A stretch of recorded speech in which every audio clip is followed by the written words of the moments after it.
Due to the coronavirus pandemic, the Changing of the Guard event was halted, marking the longest break since World War II. Today, the ceremony has got underway in a sign that Britain is returning to normality. Richard Palmer, Daily Express royal correspondent, tweeted, "In a fresh sign of Britain returning to normality after COVID-19, Changing of the Guard has begun again today at Buckingham Palace after the longest break since the Second World War." The Coldstream Guards were given the honor of undertaking the first ceremonial guard change at the palace since March 2020.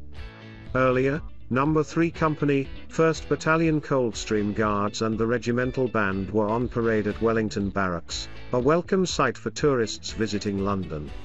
Changing of the Guard at Buckingham Palace is the ceremony where the Queen's Guard hands over responsibility for protecting Buckingham Palace and St James's Palace to the new Guard. Footage shared across social media shows the Guards marching towards Buckingham Palace as onlookers look on. Many people took to Twitter to share their delight in the ceremonial event returning. One person wrote, "Ah, how wonderful. I can TMT wait to see that amazing moment with my own eyes." The Guards have protected kings, queens and the royal palaces since as early as 1656. The ceremony originally took place at the Palace of Whitehall. Whitehall Palace was the King's and Queen's official London home until 1689. When the royal household moved to St James's Palace, the ceremony moved as well, and when Queen Victoria moved into Buckingham Palace, the Changing of the Guards moved there.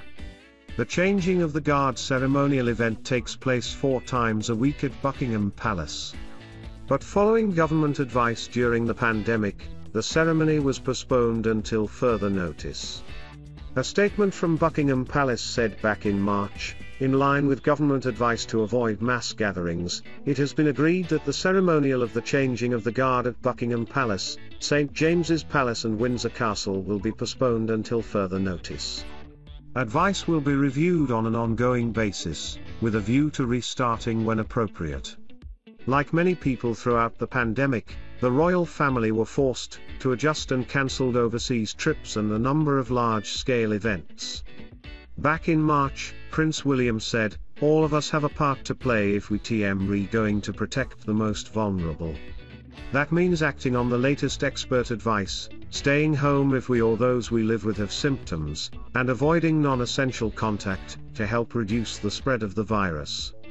Queen Elizabeth II said her and her family are ready to play our part in the fight against COVID-19.